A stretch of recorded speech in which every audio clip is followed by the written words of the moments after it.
From the St. Francis Yacht Club in San Francisco, this is the Wednesday Yachting Luncheon, hosted by Ron Young.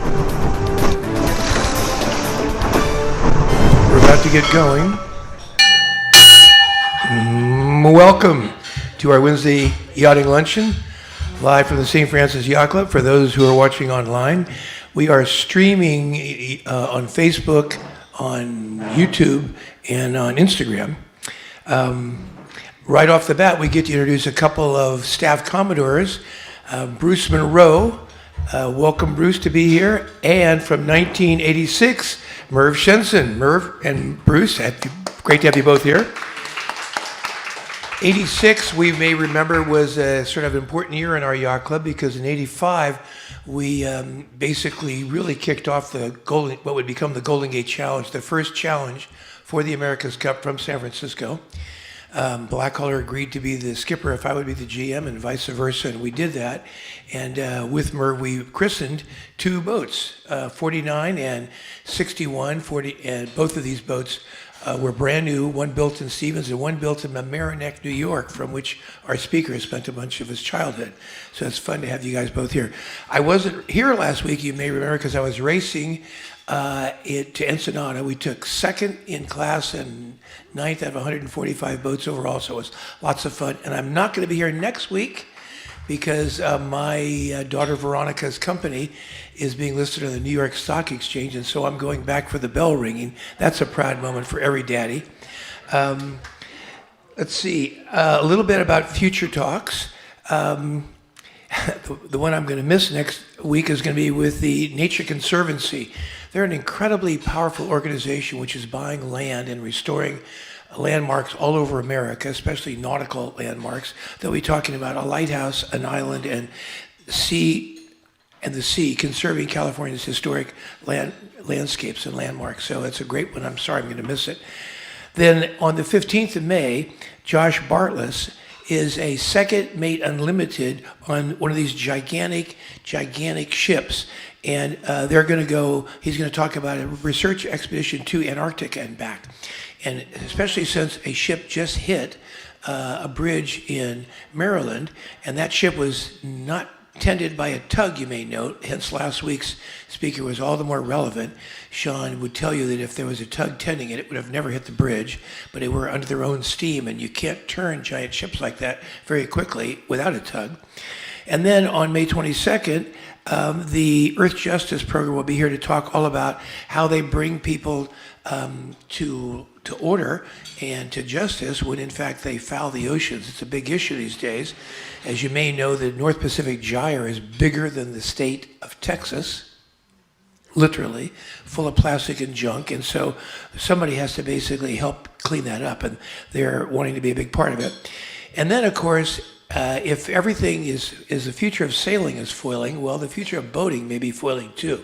On May 29, we'll have electric boat folks here to talk about new electric boats, recreational electric boats, commercial electric boats, all of which foil, and repowering existing boats into electric, taking diesel engines out of recreational boats and making them electric. That's an important part of the market.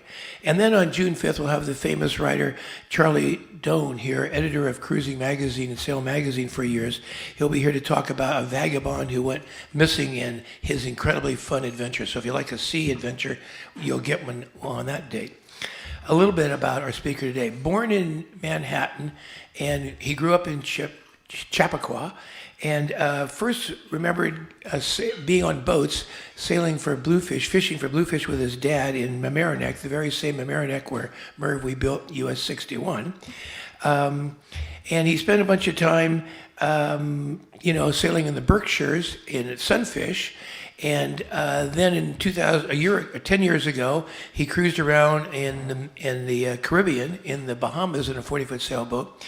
But he went to school at Harvard, got a BA in historical preservation, and then went on to get a master's in history at UPenn. And he's put all that to good use with the book that he'll talk about today.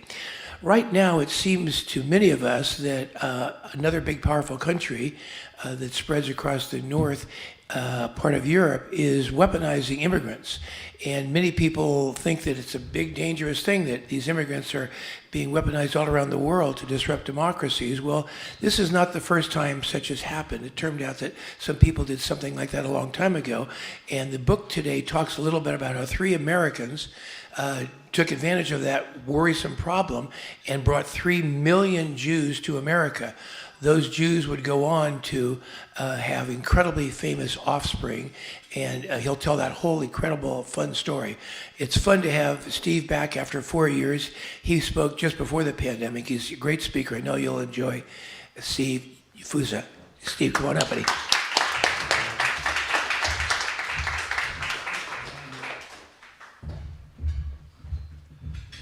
Ron, thank you so much for the kind introduction. It's wonderful to be back here at the St. Francis Yacht Club. This is a city that has tremendous importance for me because my dad's family first came to America in 1905, the Japanese side, through San Francisco. And then through several twists of fate, which might be another book, they ended up in Wyoming. So anyway, but this story, The Last Ships from Hamburg, this book came out in November of last year.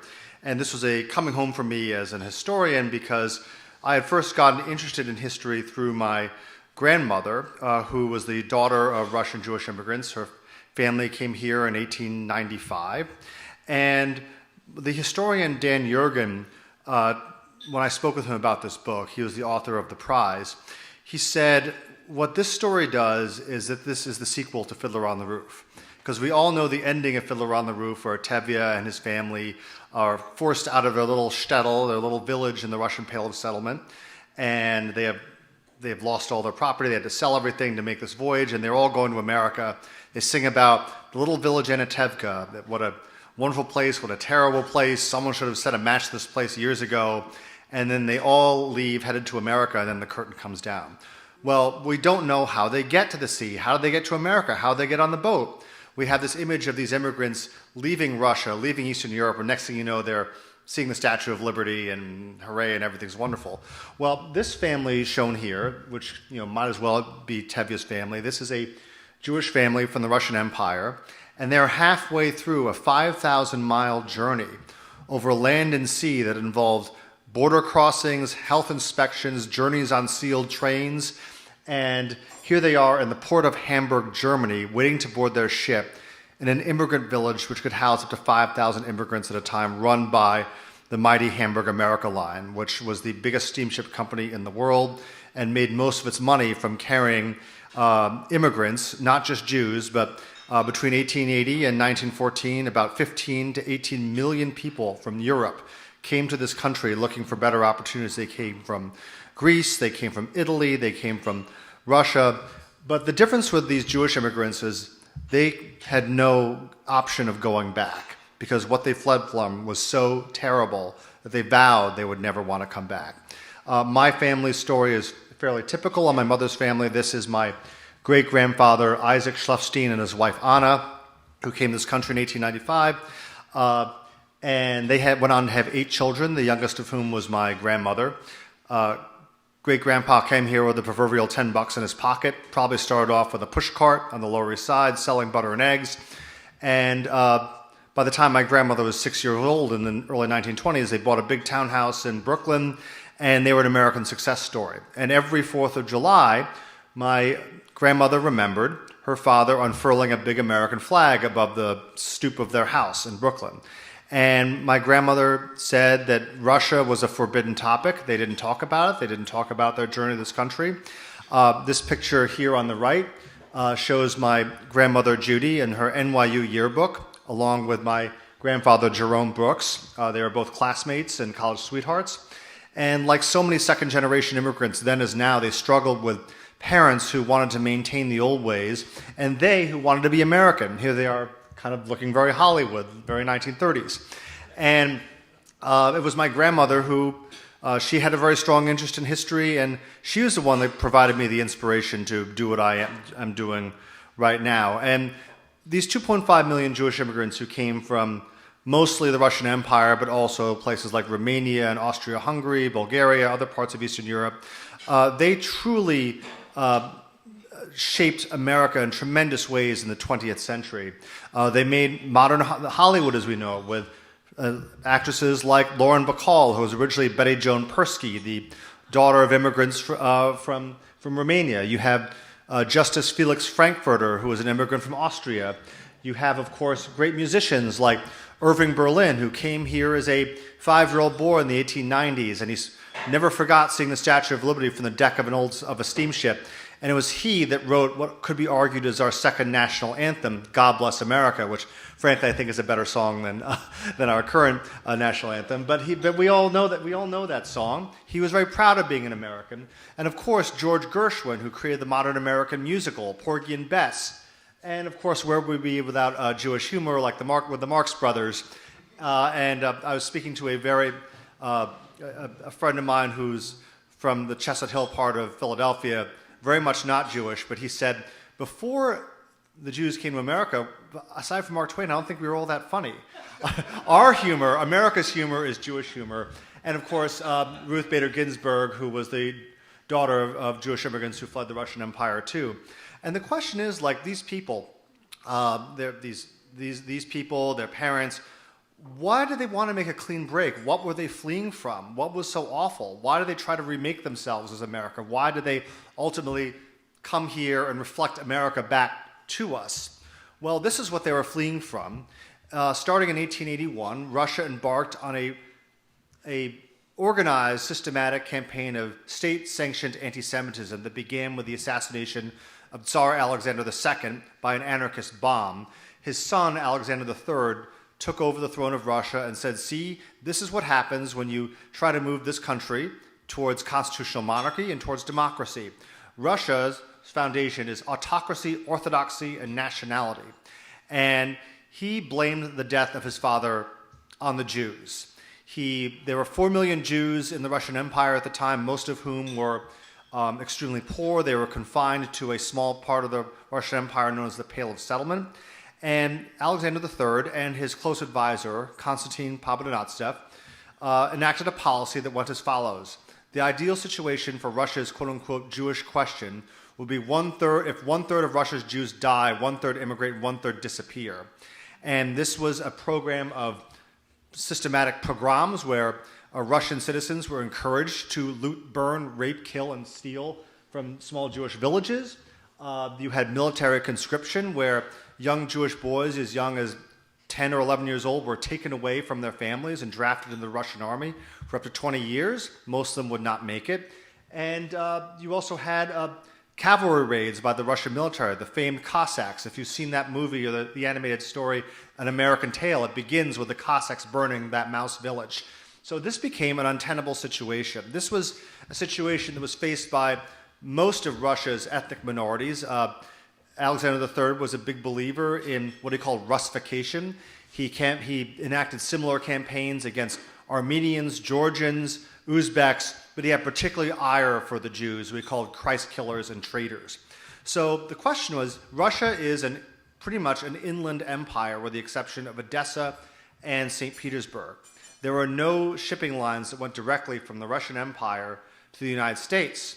And how did these Jews want to get out? It was very hard for them to get out.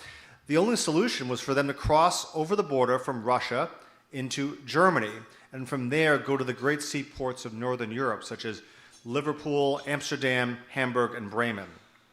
So this eventually devolved into a border crisis at the Russian-German border, where you had migrant camps of people trying to get out, people basically paying smugglers to get them across the border. And then they ended up in port cities like Hamburg, where they would end up waiting for weeks, if not months, waiting to get on a ship where they would be swindled. Well, enter the person that basically organized the immigration business and made it profitable and efficient, but not without controversy. The main character of The Last Ships from Hamburg is a little-known shipping magnate who arguably brought more immigrants to this country of all ethnicities than any other person in history. His name was Albert Ballin. Albert Ballin was born to a poor Jewish family in the city of Hamburg, Germany in 1847. By 1899, he had risen from humble origins to become the managing director of the Hamburg-American Line, which today is known as Hapag-Lloyd. So if you see those containers, that was his company. Albert Ballin took the immigration business and said, okay, we have all these people trying to cross. We have a border control problem. He made a deal with Kaiser Wilhelm II saying the Hamburg-American Line will take over all border control stations and we will have health inspections, we'll put them on sealed trains and send them to Hamburg and Bremen, and we'll divide up these immigrants among various steamship lines. And he had a very interesting relationship with Kaiser Wilhelm II. Kaiser Wilhelm II had a group of Jewish friends, but privately was quite anti-Semitic, along with many in the governing class of the newly unified Germany. Albert Ballin rose to become one of the wealthiest men in Imperial Germany. He married a Gentile. They adopted a daughter who they raised Lutheran. But he would never convert to Christianity himself, saying, I could not dishonor the memory of my dead father. He was apparently once offered the chancellorship of Germany in 1909, and he said, no, I cannot take it. My expertise is in shipping, and plus I'm not converting to Lutheranism. But he never felt fully comfortable in Berlin, despite his wealth and prominence. His best friend in Hamburg was another member of the Jewish community of that city named Max Warburg. Max Warburg's family ran the famous bank of Warburg and Company. And Max's brother Felix married a woman named Frieda Schiff. And Frieda Schiff's family was controlling the bank of Kuhn, Loeb Company. More on that later. But Max Warburg and Albert Ballin were extremely close friends. Warburg and Company helped finance Hamburg-American Line's growth. The two of them talked every day on the phone. And because of the financing of Warburg and Company, and the Warburgs were very, very generous to Jewish charities, often these Jewish migrants who came over, they did not have enough money to make the journey. So these Jewish aid organizations would help subsidize these tickets for these immigrants to make the steamship and rail journey. Albert Ballin pioneered many things we take for granted in ship travel today. He pioneered the idea of the pleasure cruise. Before 1900, going on a ship as a form of travel was seen as kind of a necessary evil, something you sort of had to do just to get from point A to point B. But by 1900, ships had become comfortable enough with such amenities as electric lights, and they were big enough to be very luxurious. He pioneered pleasure trips to Scandinavia, to the Caribbean. That was his idea. He also pioneered the idea of ship travel being a luxury hotel-like experience. He made a special deal, the Hamburg-American Line and Albert Ballin, with the Ritz Company of London and Paris, where the Ritz-Carlton Company was allowed to operate special restaurants in first class for Hamburg-American Line ships. A very early example of corporate branding. So just for context, you would pay for a first-class ticket on a Hamburg-American Line ship, but if you wanted to eat in the Ritz-Carlton Company restaurant, you had to pay extra for that privilege. So that was Albert Ballin's vision, was making ship travel a luxurious experience in itself, a destination, for first class at least. But he would later say that without the steerage business, Hamburg-American Line would be bankrupt within a week. And the typical model for a Hamburg-American Line steamship would be maybe 500 in first class, 300 in second, and 2,500 in steerage, who would pay the equivalent of maybe $1,200 per person for this trip. It was not a cheap trip, and Albert Ballin did build this whole immigration complex outside of Hamburg that could house up to 5,000 immigrants. It had a kosher kitchen, a non-kosher kitchen, it had a church, had a synagogue, and it was walled off from the city of Hamburg because the city fathers were terrified of the spread of disease, and there was this association with immigrants and disease then as now. He also pioneered the serving of kosher food on his ships to attract as many Jewish passengers as possible. He was criticized by a lot of members of the German Jewish community for being an exploiter of his own people, as one man said. He was loathed by the German far right. One member of the Reichstag said, "It is terrifying that the strangers from Palestine have gotten to the closest reaches of the German throne." He was also loathed by the German far left and the labor unions, who just saw him as a capitalist exploiter. But Albert Ballin's response was, it's a business. I'm trying to get as many people as possible across the Atlantic. And America at that time, between 1880 and 1914, had a relatively unrestricted immigration policy, where as long as you didn't have a communicable disease and had enough money on your person, you were allowed in. So this was big, big business. Made Albert Ballin one of the richest men in Germany. What were conditions like on board? Well, here's a steerage dormitory on board a Hamburg-American Line ship. I can't imagine traveling in these sorts of quarters, especially as a parent. Contrast this with the first-class lounge on the Hamburg-American Line ship, the SS Imperator of 1913. Bigger, by the way, than the Titanic. Designed by the same architect that did the Ritz in London. So Albert Ballin had tremendously good taste, but he was also a very hard-nosed businessman. As the maritime historian Frank Brainerd said, first class had 2/3 of the ship, but 4/5 of the people were crammed into 1/5 of the space as immigrants. They paid for these great luxury liners. Now, on the other side of the Atlantic, what was there to greet these immigrants well before the days of the social safety net and welfare and other things like that, other social services provided by the government? Well, enter Jewish philanthropy. The man leading the efforts to help make what he felt was the promised land for the Jews was a German-born Jewish banker named Jacob Schiff. Jacob Schiff was a partner in the investment bank of Kuhn, Loeb Company. He had come to this country as a teenager in the 1860s. In the 1870s, he marries a woman named Teresa Loeb, who was the daughter of one of the partners at Kuhn, Loeb Company, a very smart thing to do. And he decides to take this investment bank, Kuhn, Loeb Company, which has previously been in the dry goods business, and he speaks to his father-in-law, Solomon Loeb, and says, I have a great idea. We should get involved in underwriting railroads, the new technology of the 1870s, 1860s. Solomon Loeb said, what a stupid idea. Like, why do you want to risk our capital to do this? Jacob Schiff said, just watch. I have a good mind for this. By the 1890s, Kuhn, Loeb Company and Jacob Schiff are bankers to the Pennsylvania Railroad, the Rockefellers, and the Union Pacific under E.H. Harriman. So he becomes one of the most powerful people on Wall Street, probably second only to J.P. Morgan. Not a bad outcome for a Jewish immigrant from Germany. And he does not have many rich men's hobbies. He doesn't really collect art. Doesn't buy yachts. He doesn't buy racehorses. His main interest is philanthropy. By the 1890s, he develops a very strong sense of duty to poor Jewish people who are coming to this country from the Russian Empire especially.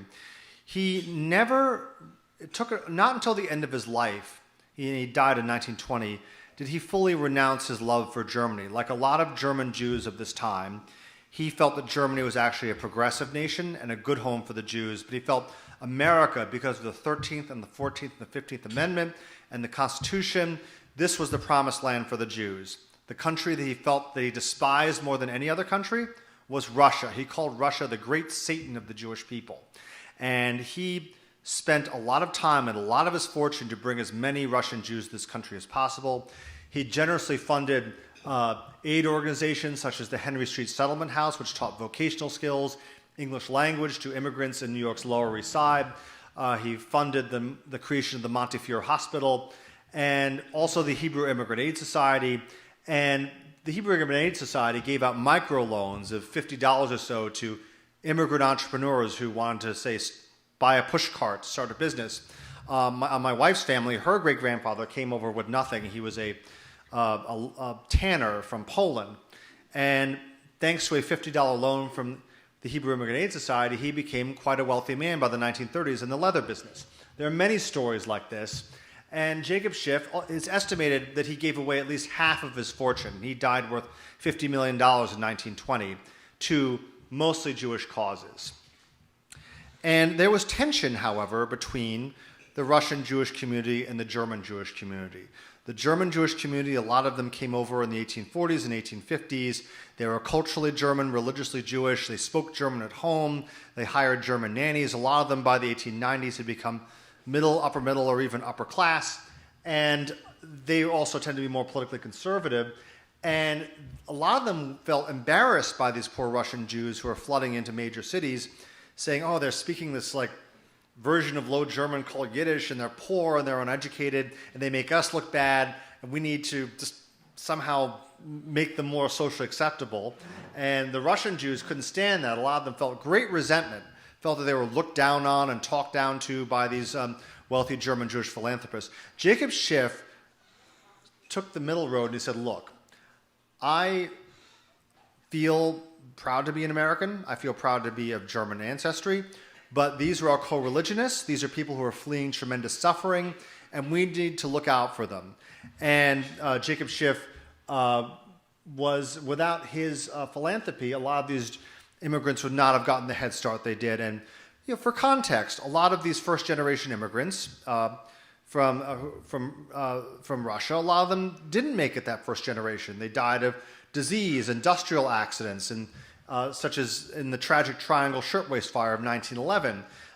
And according to a tour guide at the Tenement Museum in New York, she said the big determinant of whether or not a Jewish immigrant family would make it into the lower middle class or the middle class within 2 generations was whether or not dad died. If dad died in an accident or in of disease, then the family would be destitute. But if dad did make it, there was a very good chance there would be upward mobility out of the slums of the Lower East Side and South Philadelphia and other large cities. Now, I've often been asked, how did the arch-goyd J.P. Morgan make it into the story? Now, J.P. Morgan saw what Albert Ballin was doing and said, I want a piece of that financial pie. He had made his money in railroads. He had made his money consolidating various industries such as steel, sugar, rubber. And he was approached by a client of his, a Philadelphia shipping magnate named Clement Griscom, who owned a company called the Red Star Line, which shipped immigrants from Antwerp to New York and Antwerp to Philadelphia. He said, why don't we try to do a roll-up of every single transatlantic line in the immigrant business? This would be great. J.P. Morgan had never failed at anything. In 1901, he creates this entity called the International Mercantile Marine. This entity begins buying up every single steamship line that it could, including, most famously, the White Star Line, which was originally a British company, but in 1901 it became a complete subsidiary of this American trust. He tries to buy the Hamburg-American Line. Albert Ballin has the Kaiser personally intercede and block the deal and arranges a profit-sharing agreement to keep the Hamburg-American Line independent.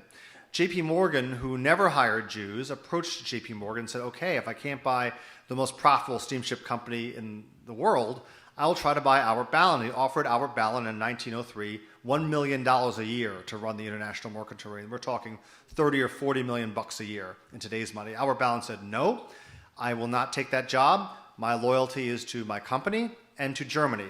He also knew that the International Mercantile Marine was not going to work without the stream of income coming in from the immigrant trade.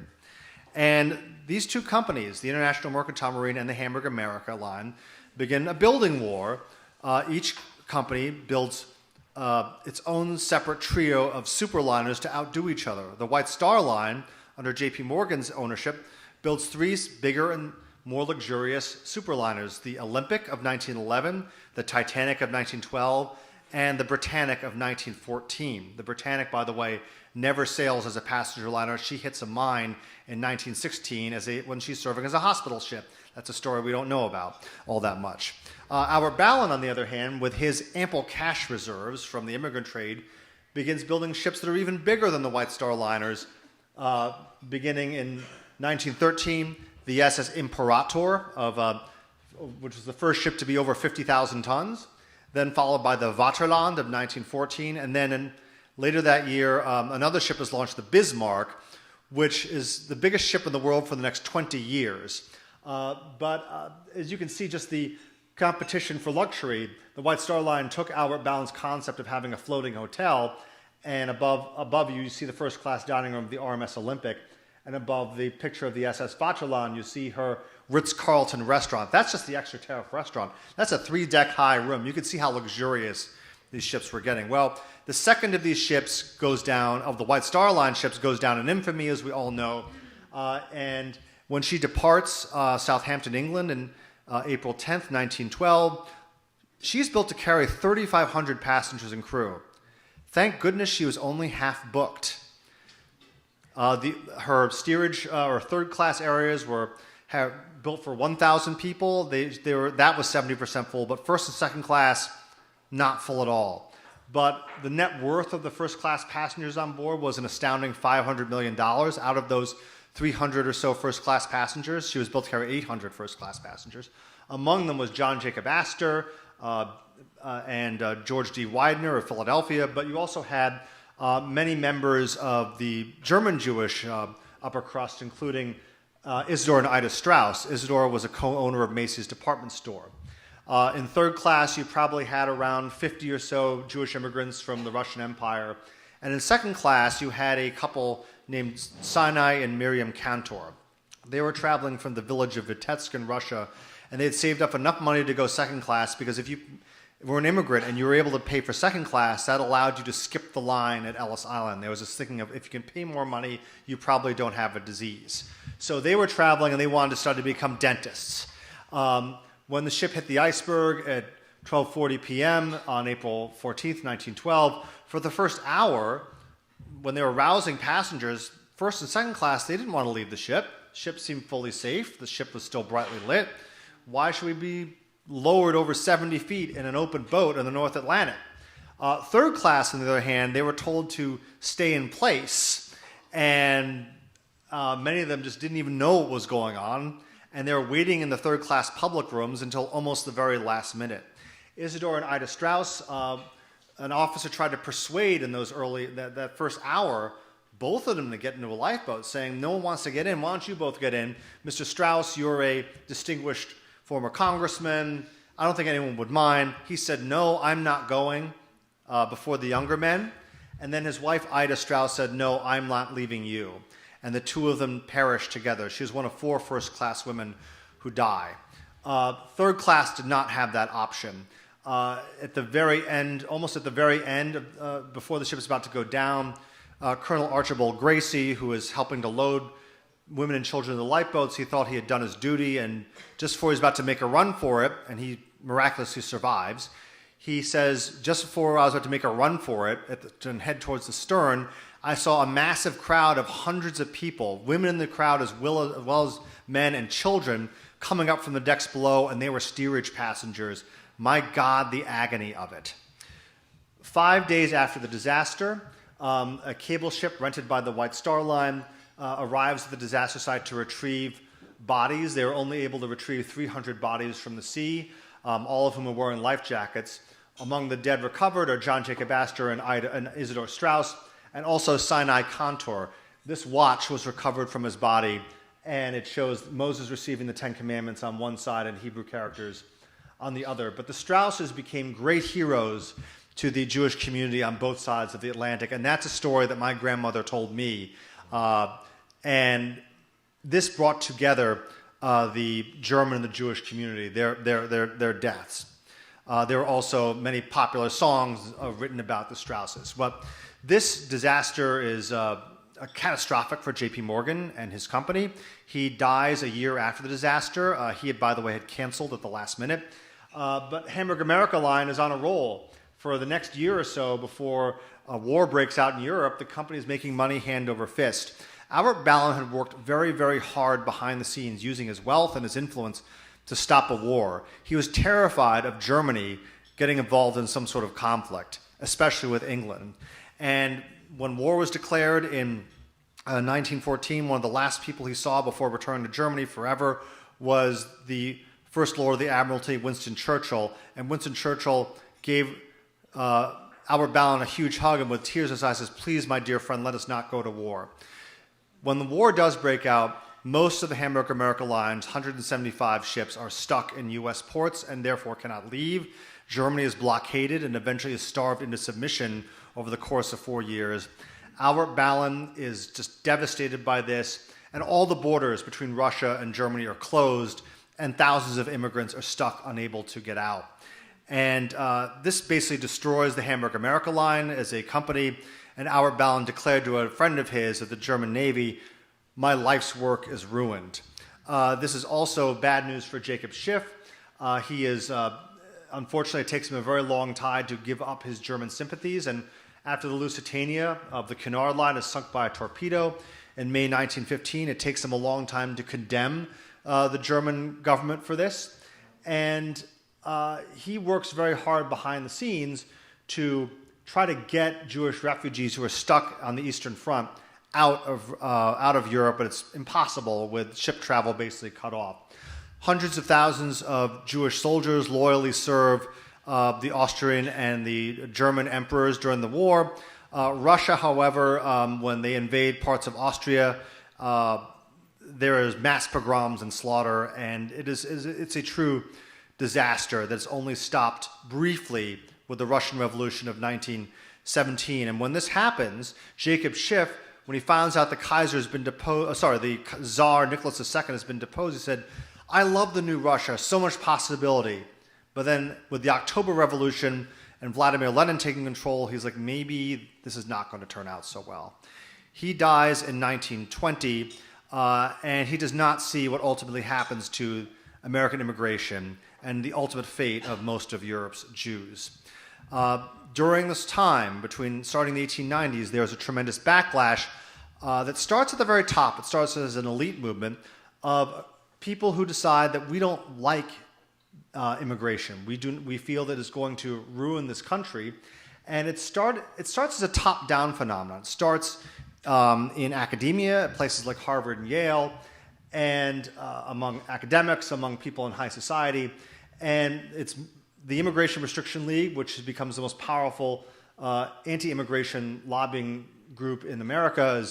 Their biggest mouthpiece is Senator Henry Cabot Lodge of Massachusetts, and its most famous intellectual was Madison Grant, who in 1915 produces a book called The Passing of the Great Race that basically says, God forbid people from Eastern Europe and Southern Europe intermarry with the native white population of America. He would basically, these people were reading stuff that was coming out of Europe, out of France and Germany that we call today scientific racism. And it's an irony that Madison Grant and many of these people were obsessed with the breeding habits of people in the world and this country. Many of them didn't have children of their own. But Madison Grant basically said, if Jews and Italians and these other quote-unquote genetically inferior people began interbreeding in America, that would be the end of America. Starting in 1917, Congress begins passing a series of laws that for the first time restricts immigrants based on their nation of origin, not on whether or not they have a disease or whether or not they're paupers or prostitutes or anarchists. And this culminates in 1924 with the passage of the Johnson-Reed Act, which basically ends all immigration from Eastern and Southern Europe to the United States. And these laws remain in effect until 1965. And because of these laws, when Hitler comes to power in 1933, and when the Nazis invade the Soviet Union and Poland in 1939 and 1941, this basically condemns hundreds of thousands of Jews to death in the concentration camps because they are not allowed to escape their country because of these quotas. Albert Ballin dies in 1918, 2 days before Germany's surrender. That same day that he dies, a broken man, Kaiser Wilhelm II, flees to Holland. And instead of blaming the fall of the German Empire on trying to fight a two-front war and incompetent military leadership, he blames the fall of the German Empire on the Jews, declaring the only solution for this betrayal would be an international all-world's pogrom a la Russe. I believe the best solution would be gas. So it is Kaiser Wilhelm II who predicts what becomes known as the final solution. Now, in conclusion, I could not have written this book without ultimately proved to be the descendants of some of the people I've written about. And in 2019, I made a trip with my family to Hamburg, where I visited the descendants of Max Warburg, who fled Germany in 1938 for their lives. They returned. One branch of the Warburg family returned in 1946. They reclaimed their family bank. They reclaimed their family mansion, and they're still there to this day. And I was able to do research in their archives. And also in 2021, I was finally able to travel to Austria to visit the great-grandson of Albert Ballin, who's descended from his one adopted daughter, Irmgard. And during the 1930s and the 1940s, the descendants of Irmgard Ballin saved all of his papers, all of his possessions, hid them from the Nazis, and they also survived the firebombing of Hamburg in the 1940s. Without Heinz Schwaber, the great-grandson, and his wife's efforts to preserve these documents, and at the end of my visit, they gave me 2 bound volumes of Albert Ballin's letters, I would not have been able to write this story. So I am very grateful to the Warburgs and the Weber families for preserving these records that otherwise would not have been saved, and they've not been used by previous historians. Now, these three men, Albert Ballin, Jacob Schiff, and J.P. Morgan, they worked with each other or against each other. They were motivated by profit, by philanthropy, or some combination of the two. But without their efforts, this was a matter of life or death. I think about this as a descendant of Russian Jews, that if my family did not make that difficult journey in 1895, they would have been gassed by the Nazis when the Nazis invaded Belarus in 1941. And I would not have also written this book without the wonderful support of my wife, Alexandra, who in addition to being an amazing physician, she was also a history and German major at Cornell. And we took our family to 2 trips to Germany for research. And a month ago, we visited the Warburg family in Hamburg at their house, which was the same house where they entertained over 100 years ago Jacob Schiff, Albert Ballin, and here we are with Max Warburg, whose father reclaimed the family estate. His father reclaimed M.M. Warburg and Company, and also founded the firm Warburg Pincus in New York, and they are still here in Hamburg. And we visited them, had dinner with them, and my kids were jet-lagged but relatively well-behaved. So, but it was really just remarkable to come full circle. So thank you very much for having me. Thank you to the St. Francis Yacht Club, and I'm here to answer any questions with Ron.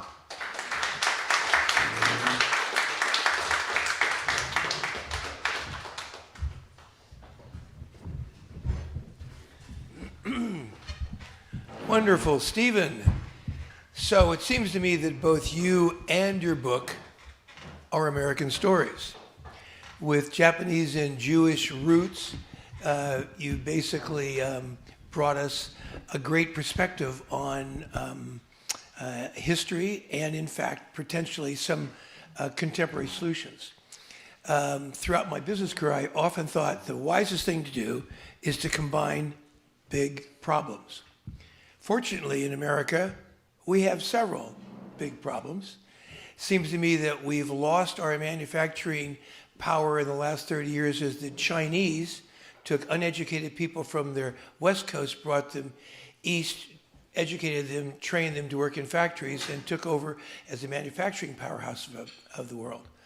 Fortunately, America now has an incredibly full, burgeoning southern border with people, all of whom want to work. They're not criminals. They would have stayed where they were if they were criminals. They are fleeing crime with little kids in their arms, and they all want to work. And the Midwest of America is hollowing out. If you check the population of Wichita and Cedar Rapids and the whole Midwest, it's emptying out. Where it used to be tool building and farming, it's now emptying out of people. What if we were to allow Midwestern cities to choose, I want 600, I want 2,000, I want 5,000 immigrants from the southern border to come to my state, Nebraska or wherever, and be educated, follow all the rules, don't break any rules or you get deported, and have a path to citizenship and tax-paying status so that we build our own manufacturing sector in the middle of America. Well, I think, just for perspective, I think that the reason why so many immigrants came to this country between 1880 and 1914 was, the Jews were trying to escape religious persecution, but other groups, they wanted to work in America's burgeoning manufacturing operation or economy. You had coal mining, you had steel, you had all these things that have made America such an industrial powerhouse. A large percent of Jews worked in the garment industry. And I think that we have suffered as a country because of that, because of the loss of manufacturing. And I think that this country has a lot of problems, but I think it still says something that so many people want to come here. I think it's very fashionable among people to say, well, this country's terrible, it's awful, it's the worst. It's like, well, then what do you propose? And and I think that what we do need, and I think why we have sort of a chaos right now, is that there needs to be some agreement on some sort of policy between that 1881 and 1914, most people who came to this country, most came by ship, and every port had, San Francisco, New York, Boston, Philadelphia, they all had immigration processing stations. And up until 1917, they did not discriminate based on your nationality or nation of origin. It's like, do you have a disease such as trachoma or cholera? Do you have $25 on your person? And only 2% of all immigrants at Ellis Island were turned away. I think for any family, and we all can sort of relate to this, their biggest fear is being separated as a family if some member of the family is rejected. But I think that, I think that this country does need manufacturing sort of, and sort of the basic needs economy. We need that. We need that. So you mentioned Russia. Russia was prominent in your narrative. What do we, and you called it the Great Satan, what do we get from Russia besides petroleum products and crime? Well, I will say that Russia, I'll say that Russia does have a tremendous literary tradition, a tremendous artistic tradition, but the tragedy of Russia is they've always just had such terrible governance. It seems that whenever there's this movement, this ray of hope, like in 1991 with the fall of the Soviet Union, or 1917 with the fall of Tsarism, there was this feeling of, Russia is going to turn a corner, it's become a democracy. But then they just slide back into autocracy, whether it's the Tsar or a Stalin, but that's one of the great tragedies of the Russian Revolution, was that Russia under the Tsars was so bad, and when you think what could possibly be worse, and there was this feeling among a lot of people on the left in 1917 and 1918, like, they're actually going to build the first communist society. It's never been done before. It's going to be a dream. But then Stalin came in, or maybe Lenin wasn't so great either, but then Stalin came in, and a lot of people were in denial about Stalin. Like even people like Frank Lloyd Wright, he made a trip to Russia in the 1930s. They said, it's wonderful. A lot of people were enamored with Russia. It wasn't until the 50s or so that people really got the atrocities of Stalin. But there was this on one hand, but there's the dream, but Stalin did a very good PR job. And then we were their allies during World War II. So there was always this allure of Russia. And so, does that answer the question? Or So staying on that topic a little bit longer, is Russia currently a kleptocracy? I believe it is. I think it's right now. Its main interest is. I think there's kind of a cynical. I think there are two things going on. I think it's on one hand there's a sense of a need for revenge for what happened for the fall of the Soviet Union. Putin said the failure, the collapse of the Soviet Union was the greatest geopolitical catastrophe of the 20th century, excluding World War II, excluding World War I. And I think there's a sense of wanting to break things, quote unquote, to let people know that Russia's still a big deal. But there's also this very cynical sort of materialism of grabbing wealth, and I think it's very sad and very scary, and I don't know what the solution is. So when we look around the world today, there are all these cultures that don't seem to make it. We constantly have endless problems in Africa and even in India. And if you've done business, and I sold a company to a big giant, the biggest Indian company, you discover that rule of law doesn't really apply at a certain level. They use cronyism and they make deals. It seems like that's exactly what's happening in Russia these days. They don't really have rule of law. You have an umbrella, which is a crime organization, and then you get another umbrella on top of that umbrella. That's the way you are safe in Russia, because you have, mobsters who will protect you. So is it rule of law that is the cornerstone of civilization? I think so. I think we have these pendulum swings because, like during the Gilded Age, between say 1865 and 1900, if you want to know corruption, look at Gilded Age America. Exactly. All these robber barons are paying off everyone. I mean, it was a time of tremendous opportunity where a small group of people got extraordinarily rich, but every congressman was on the take. Everyone, it was, And I think that it was we sort of have this romanticized view of the Gilded Age, but it was a pretty rough period. And I think that I'm a believer, along with the late Jacob Schiff, of, yeah, I mean, is this country perfect? No, but the system of democratic government, however flawed, or the 13th, the 14th, the 15th Amendment, which eliminates by law slavery, guarantees a naturalized citizenship, birthright citizenship, that's powerful. And if we sort of just dismiss it all, then I don't know what we're gonna have left. I think we do need to protect the Bill of Rights and the Constitution. I think that there is a tremendous battle right now against Enlightenment ideals, and I think you're seeing it on both extremes now. But I think that, however flawed the founding document was, and America at the time was a majority slaveholding country, it still was a vast improvement over absolute monarchy. And Russia represents absolutism, whether under Tsarism or under Stalin. So I think the Constitution is, and those Enlightenment deals are extraordinarily important, and we need to preserve those. So you're a historian. Tell us the process by which you kind of identify a topic and then research it. What's wonderful about this book is that it's so meticulously researched, and you as a person have a nature of wanting to be like thorough and thoughtful about these things. Tell us when you first got this notion and how'd you go about building the book? Well, the first, the way I got this notion was I was in 2019, early 2019, and I was, it was a fairly warm spring day, or maybe it was, sorry, I think it was the fall. I think it was in the fall of 2018, and I was having lunch at a pizza place with my wife and eldest son near our house in West Philadelphia, and we were sitting next to two professors from Swarthmore College, one of whom was a German professor from Hamburg, and we were talking, across the tables, and she said she was from Hamburg. I said, "Oh, I know about Albert Ballin and the Hamburg-American Line. I'd known about him for a long time. He appears in my first book, A Man and His Ship." And we're talking for a while, and then they get up and leave. And my wife says, "Maybe that should be your next book." And for me, I never, whoops. I never would have imagined.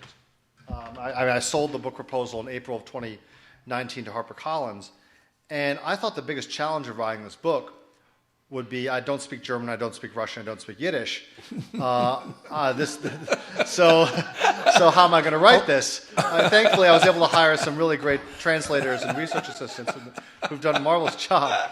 But I never would imagine COVID and the turmoil of 2020, 2021, all this uncertainty. This book, was not just about writing about Albert Ballin, who I found to be just a fascinating character, but also I was like, wow, is this like? I felt almost like this is a time where I felt the future of America really seemed in doubt. Are we going to descend into total chaos between the contested election and COVID? It seemed like everything was just breaking down.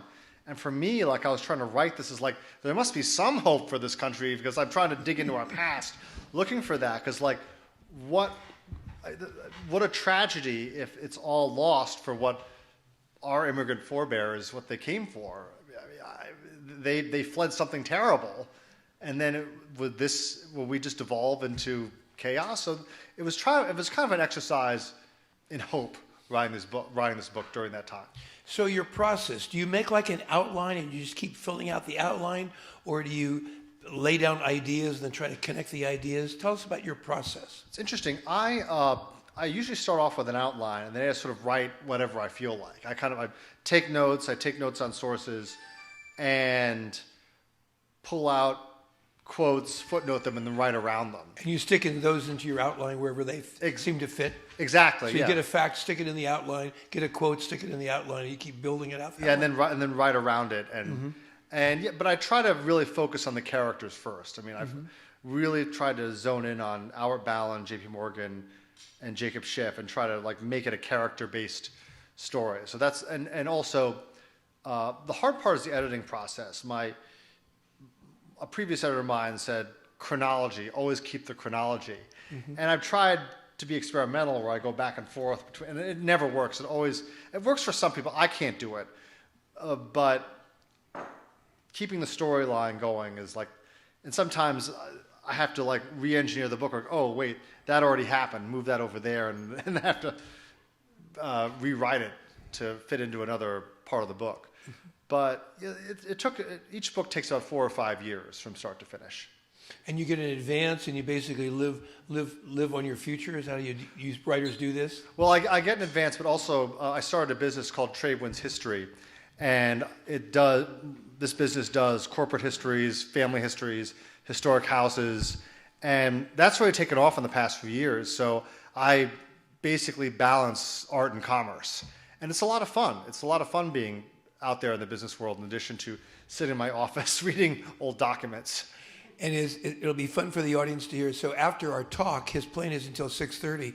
We're going to leave, and I'm going to take him over to a buddy of mine's boat in Sausalito. We're going to move it from one of his berths to a new one. I got him in downtown Sausalito, and it's Fritz Maytag, who has a family worthy of a history.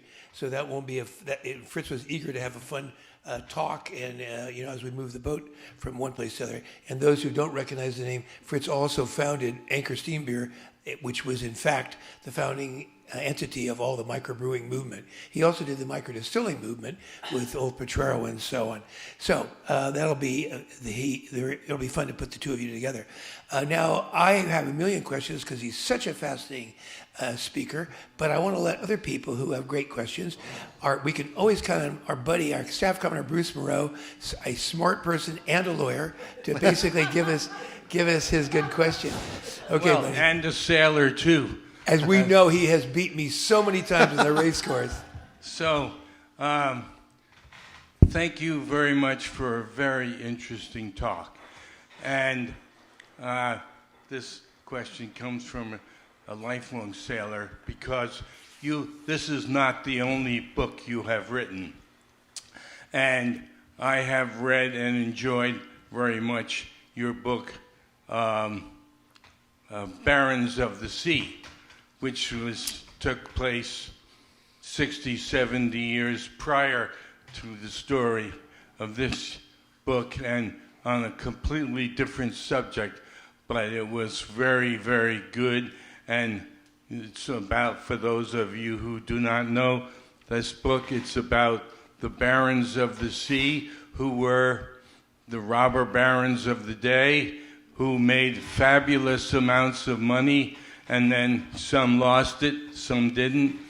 But it was a great story of the trading in China, the opium trade, the tea trade, and clipper ships, and the building of designing, building, and owning, and profiting by, in some cases, and some cases not, the great clipper ships of that era. And I just thought I would mention that and see if you wanted to talk a little bit about that book, because I thought it was very good. But now I'm going to read your Hamburg book. Oh. So, Bruce, remember that he came here then to talk about that great book. That's when he first came here, Barons of the Sea, because you're right. It's an incredibly good book. It combines, a whole nautical heritage, a whole industry in America, and the robber baron component. It's really, really a fun book. So I support and second Bruce's notion everybody here might want to read about it. How long did that book take you? The same? That took about 5 years, too, and it was really an honor to come here and speak in 2019 and before times, as I like to say, about the clipper ships, because I just can't imagine what could be a more majestic sight in the 1850s, seeing one of these giant clipper ships coming through the Golden Gate, and then loaded with goods from the East Coast. Exactly. And all of a sudden, and as the ship pulled up, all these merchants would go running to unload. I mean, you could sell... Back then, you could sell an egg for $1 or boots for $60, 1850s dollars during that time, during the gold rush. Right. So, but yeah, it was really interesting. The backstory of the book is how Franklin Delano Roosevelt's family got so wealthy. Well, it was the Delanos who had most of the money, and his grandfather, Warren Delano II, made his money in the China trade and spent time in Canton and owned the first true clipper ship that sailed into San Francisco, called the Memnon, in 1849. So it's a backstory of where the money came from for FDR to talk like that. And there's no nothing to fear but fear itself. Well, something had to pay for it. It was his grandfather's money. Well, it was 170 years ago, but San Francisco really did start and have an incredible nautical heritage. In 1846, there was no San Francisco. There was a village called Yerba Buena. There was San Francisco Bay, but it wasn't until 1847 that the village of Yerba Buena changed its name, naming itself after its famous bay, so it became known as San Francisco.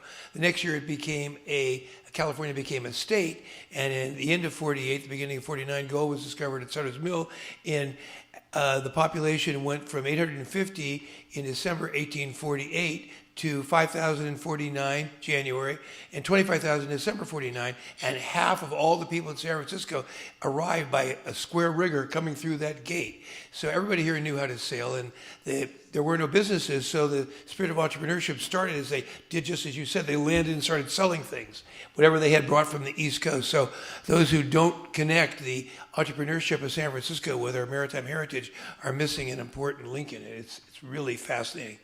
We have a question. Yes, ma'am. Would you stand and tell us your question, please? Oh, I might just stay. Wow, that's loud. Okay, I just brought my mom and my sister because her dad came over from Hamburg. So mine's a quick question. What time of year did you go? Because they left in 1880, I guess. They just wanted to get away from the nobles and the kings and buy some land. So they sold their assets in Germany and came over in the 1880s. And bought North Dakota was where a lot of people went. So I think not political, they wanted to get away from all that and just own some land. And her dad was maybe a teenager. There were a bunch of kids and a baby. But what time of year did you go there? Because that intrigued me, the trip. How long did you spend in Hamburg and what time of year? And 2019, we were there in August. Nice. And then this year we were there in late March, and it was rainy and dreary. So, but we did get to go to the Hamburg Zoo, which I highly recommend. And then I drove on the Autobahn for the first time. We took the kids, drove from Hamburg to Dusseldorf, where my wife's host family from high school lives, and we hit 200 kilometers an hour in an Audi wagon with the family. So that was I was like, it actually reminded me, Ron, of like when we went sailing in 2019, where I'd not been sailing on San Francisco Bay before, and it was just a case of just hold on and just do it. And I remember like basically hanging out over the side, just steering the boat. And I'm like, do as he says and don't be afraid. And like when that no speed limit sign went on, like, okay, just step on it, and your wife and kids are in the car. So just got to do it. Yeah, sailing is an adventure. It's always an adventure. I took him sailing on Youngster on the bay, which is such a fun thing. Paul Kamen has a question. What's the new architect perspective? Another question on somewhat off topic. I was in Japan on a business trip working on a naval ship at the Yokosuka Naval Base, and I was browsing the bookstore in the PX and ran into a very interesting book called The Japanese and the Jews. And the implication was that either a lot of Japanese culture was influenced by one of the lost tribes of Israel or vice versa. So 2 questions. A, do you know about this book? And B, do you think there is a cultural connection at some level between the Japanese and the Jews? I have not heard of the book. I don't know about I highly doubt the lost tribes thing, but I think that I think in both cultures, education and family are extremely important. I think the big difference is that Japanese culture is a very conformist culture. It's a very there's a lot of rules, unspoken rules, and I think that's a major difference. I think Jews have often, no matter where they have been, they've always felt kind of, especially in Europe, they've always felt a little kind of on the outside looking in, or worried about other people coming to kill them or take their property. But I definitely think from both sides of my family, on the Japanese side and the Jewish side, like education is extraordinarily important, and intergenerational family ties are very important. I think that one thing that, and this is true with so many immigrant groups, is this trauma of leaving everything you have behind and starting anew, and also that memory of persecution. But yeah, I think there are some similar values. What are your research sources for this book? It's a very good question. Well, I have to say that there have been some wonderful secondary sources, like Ron Chernow wrote a wonderful book on the Warburg family, which tied a lot of things together, and the Warburgs were an extraordinarily brilliant and complicated German and American Jewish family, so I am very grateful to his work in the 90s for doing that. But also sources include the Warburg family archives. I spent a lot of time in the Hamburg-American Line archives in Hamburg, Germany, which were closed to the public, but a very wonderful man named Klaus Budelmann, who's a banker in Hamburg, he helped get the Hamburg-American Line to get me access to the Hamburg-American Line archives. And also Albert Ballin's letters were really useful. But yeah, that was really, I was lucky to have also 3 or so really wonderful translators who helped me sort through these documents.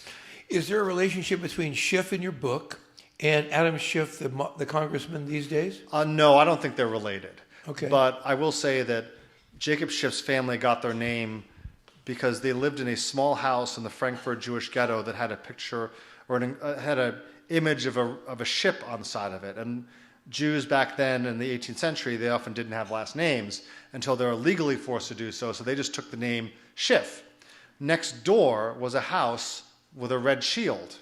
And the family that lived there, Rothschild. Wonderful. Yep.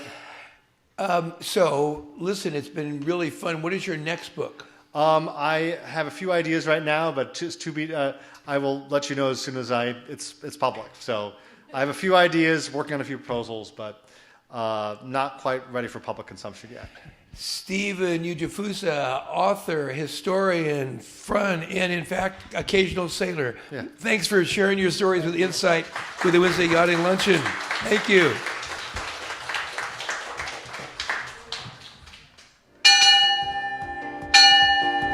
But I'd like to sign the book for St. Francis. I have already signed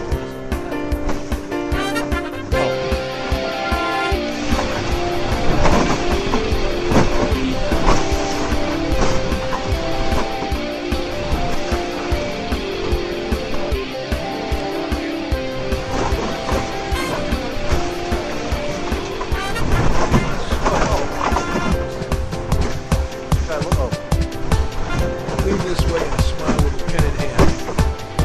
You got this, John? We need it. This has been a presentation of the Wednesday Yachting Okay, Luncheon. Steve, look up at John for